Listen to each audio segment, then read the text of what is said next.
周一長談，我哋翻嚟繼續同我哋 BC 省財政廳長 Mike De Jong 嚟傾下2016年嘅財政預算。Welcome back, Mike. Now, we talk about the MSP. It seems that one of the biggest criticism and one of the biggest applause that people give you for this MSP this year was you exempt the children from MSP. Can you elaborate on that and let our audience know that not that it's okay for the children to be sick, but it's less of a burden? Well, it sounds odd because, of course, children themselves don't pay MSP, but their parents, until this change, did pay for them, and there was a complicated set of calculations. But we've tried to simplify this, and one of the things we've done is said that when these changes are implemented, no children, you won't have to pay MSP premium for any children. What's the age bracket? Right up to the age of majority. So right up to the age of majority. Because of the way the recalculation happens, the big benefit will accrue to single-parent families. They get the biggest benefit, and for them, it will mean savings of between $800 and $1,200 a year, depending on their income. So, for a single parent with a couple of kids, that's dramatic. That is a significant savings over the course of the year. Now, we made another change. And in the process of how we calculate, previously, two adults living together enjoyed the benefit of a discounted rate. Most people would think that two adults would pay twice the individual rate. That was not the case. They had a discounted rate. We've changed that, and now two adults living together will pay twice the single rate. So that means for each of them, about a $10 increase per month. Of course, per month. Again, I have to point out that the budget for healthcare is going up $500 million, and candidly, we have to find the funding for that somewhere. We can't just manufacture it. But also, for those folks, we've raised the threshold below which they can make up to $45,000 collectively and not experience any increase. So we have tried to significantly increase the protection and the premium assistance for people, but we've also tried, BC, to be honest, that healthcare isn't free. It's costing taxpayers $19 billion, and it accounts for almost half of the whole budget. What are the driving factors that have our medical budget goes up and up and up and up? It's way beyond the inflation rate. It is, although we are holding the increase to 3%, but even that is above the inflation rate. Yeah, we're getting older. An aging population is going to put more demands. Technology is evolving in a fantastic way, in a positive way, but it's expensive. Medication is evolving. New products, new medications are on the market, but they too are very expensive. So as treatments evolve, our ability to combat insidious diseases like cancers is all good news. People are living longer in BC, but it's also longer means your medical budget will have to pay that person longer. It comes at a cost, and I think British Columbians are content to pay that cost. I think what they want to know is that the government is finding innovative ways to deliver health care to try and reduce the increase in the costs, and they want to know that the government is being honest with them about those costs, and that's what we're trying to do. Thank you. We have, I think the MSP is really a big, it's, as you said, half of your budget is medical care. And I think that speaks for itself about the importance of taking care of BC people. Now, let's get to business. There was a hint about reforming the PST. Immediately, people start to think of HST. So, can you help us understand what is this what is this reform committee trying to accomplish? Well, the principle behind this and the motivation behind this is to ensure that we are remaining competitive across the field. We're leading the country in economic growth. We have the most diversified domestic economy. We have the most diversified trade markets. But we need to be competitive if we're going to continue to attract investment. And that's what lies at the heart of the Tax Competitiveness Commission. I was very specific. I didn't want people to think this was a camouflage for a revisitation of the HST. We're not considering that as an option. The committee is not authorized to make that recommendation. But some of our taxes, like the PST, were created many decades ago. The PST was introduced in 1948. Our economy is very different in 2016 than it was in 1948.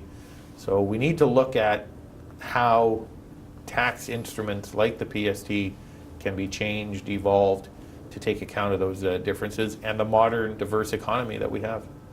You mentioned competitiveness. Does that mean the PST will at least consider it towards a direction of lower the rate? Well, I think we're going to get some ideas, and I expect reductions to the PST will be amongst those ideas.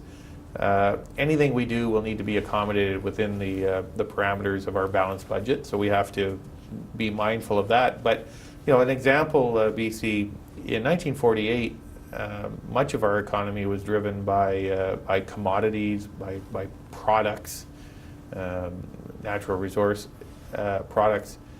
Today, our economy includes far more service-related activities. How, if at all, should our tax instruments change or evolve to take those changes into account? That's the kind of thing I'm looking for from the work of the Commission. What is the term of this committee? When do you expect them to come up with some recommendations? I'm hoping to have their recommendations by the fall. Oh, Yeah. that is quite specific and fast for committees to work on. Yeah. Well, I think it's important, and I urge people through their chambers and other community-based organizations. Once we've established the committee, established the chair, there will be a way to get in touch. And for those who have specific views and specific ideas, we want to hear from you. Yes, particularly the small business community. It is the time for them to speak up. Precisely. My last question is really a can of worm, and your budget has finally opened that can of worm. Foreign home ownership. This time, you recommend to registration of this form foreign home ownerships.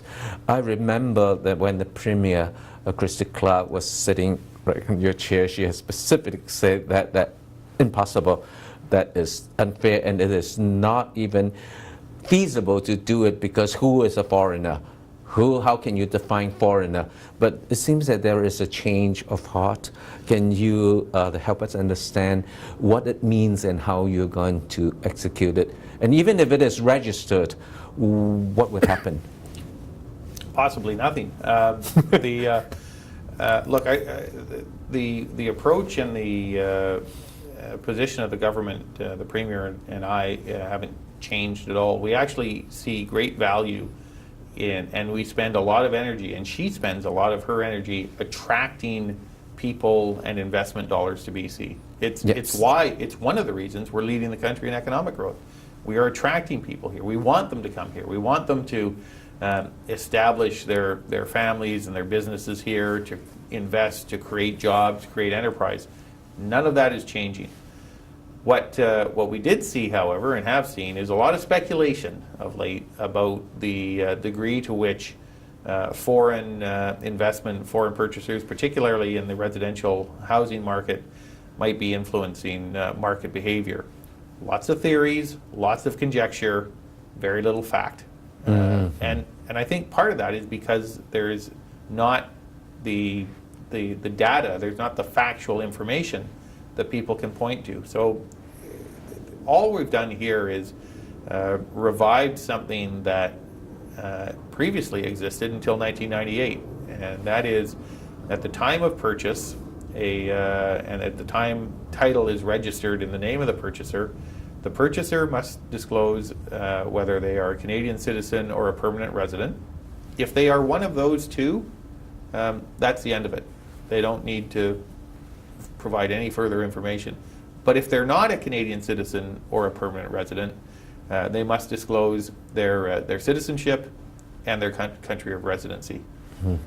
That's it. It is purely an information gathering exercise. The government will be in a position to aggregate that data, and will have, over time, a clearer picture of what is taking place in the market. Nothing more, nothing less, and we can get beyond the theories and deal with facts. I see. So it's the beginning of a serious research and search for answers based on facts. Precisely. In fact, that's precisely what it is, BC. Thank you. Now, we are almost time up. Before I go, I would like to ask a question that will affect the coming years. So, can you give us a scenario of BC's financial in the next couple of years should the oil price continue to go down? Because that really affects the LNG, everything. What's that scenario that you have in mind? Well, all of our forecasts are laid out. For the moment, we are continuing to forecast balanced budgets, continuous surplus budgets over the next 3 years. This is where we benefit from the diverse economy, the one that we don't rely on any single commodity. Right now, natural resources, commodity prices are down.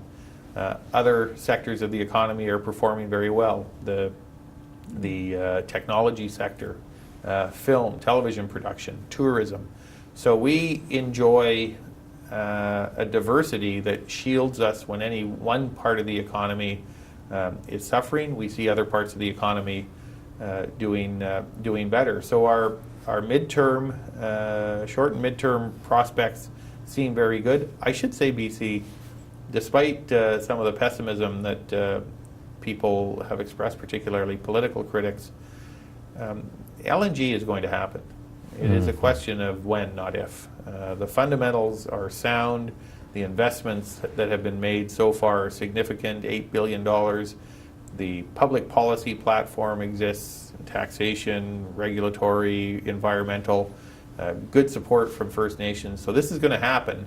There's no question there has been some volatility in the oil markets, but the world appetite for liquefied natural gas will continue to grow, and we are very well placed to become a major supplier to that appetite.